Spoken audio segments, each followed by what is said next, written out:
প্রথম দাবি করল রমেশ পাল, মাঝবয়সী কাপড়ের দোকানদার। সে বলল, আমি নিজে কিনেছি, বাজার থেকে ফেরার সময় স্টেশনের সামনে ছেলেটার কাছ থেকে। পুলিশ জিজ্ঞেস করল, টিকিট কোথায়? রমেশ কাপা গলায় বলল, হারিয়ে গেছে, কিন্তু নম্বরটা মুখস্থ আছে। লোকজন হাসতে লাগলো। কেউ নম্বর মুখস্থ রাখে, কিন্তু হাসি বেশিক্ষণ থাকলো না। কারণ 5 মিনিট পরই আরেকজন এল। স্কুল শিক্ষিকা অনামিকা সেন। তার হাতে একটা পুরনো ডায়েরি। ডায়েরির পাতায় লেখা 7F3,49,271।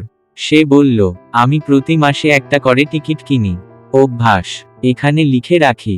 সবাই চুপ। দুইজনের কথাই যেন সত্যি মনে হচ্ছে। পুলিশ টিকিট দেখতে চাইলে সে বলল, টিকিটটা আমার ব্যাগে ছিল, গতকাল হারিয়েছে। একই কথা, টিকিট নেই, শুধু দাবি। ভিড়ের মধ্যে ফিসফাস শুরু হলো, টিকিটটা আদৌ আছে তো? দুপুরের মধ্যে আরো 3জন দাবি করল।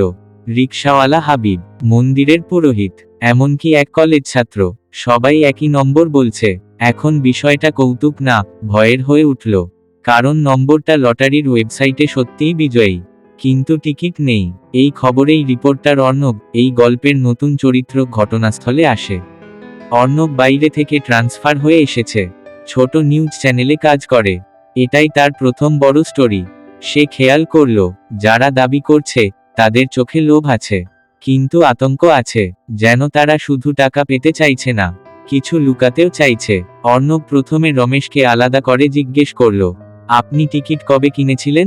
রমেশ বলল, 4 দিন আগে, কিন্তু লটারির ড্র হয়েছে গতকাল। রমেশ থেমে গেল, তারপর বলল, হ্যাঁ, মানে, মনে নেই ঠিক। অনামিকা সেনের কথাও মিলল না। সে বলল, টিকিট কিনেছে সোমবার, কিন্তু লটারির বিক্রেতা জানালো সেই সিরিজের টিকিট বিক্রি হয়েছে মাত্র 2 দিন আগে। মানে, এদের কেউ সত্যি বলছে না।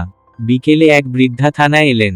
সবাই ভেবেছিল তিনিও দাবি করবেন, কিন্তু তিনি শুধু বললেন, যে পেয়েছে সে সামনে আসবে না। পুলিশ বিরক্ত হয়ে জিজ্ঞেস করল, মানে? বৃদ্ধা ধীরে বললেন, কারণ টিকিটটা যেভাবে পাওয়া গেছে সেটা কেউ বলতে চাইবে না। এই কথায় হঠাৎ পুরো ভিড় চুপ।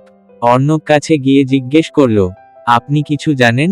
বৃদ্ধা শুধু একটা কথা বললেন, স্টেশন রোডে গত রাত 12টার পর কি হয়েছিল খোঁজ নাও। রাত। অর্ণব একাই গেল স্টেশন রোডে।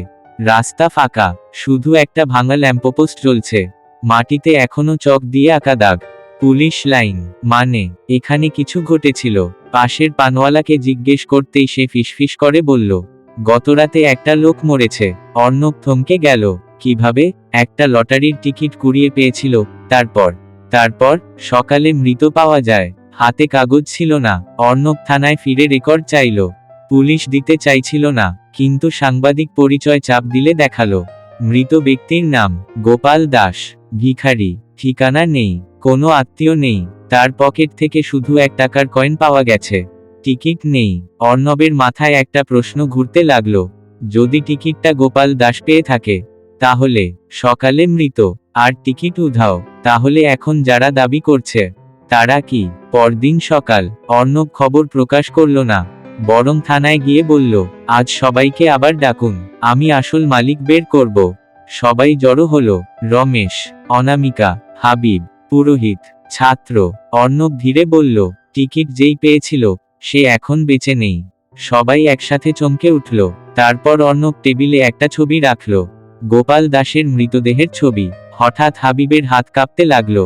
অর্ণব তাকালো, তুমি ওকে চিনো, তাই না? হাবিব কাপা গলায় বলল, না। অর্ণব শান্তভাবে বলল, মিথ্যে বললে লাভ নেই, কারণ এই টিকিট একা কেউ নেয়নি। ঘরের ভেতর নিস্তব্ধতা। অর্ণব বলল, তোমরা 5 জন গতরাতে সেখানে ছিলে? হঠাৎ অনামিকা চিৎকার করে উঠল, আমরা মারিনি। সবাই জমে গেল। অর্ণব ধীরে বলল, মানে তোমরা ছিলে?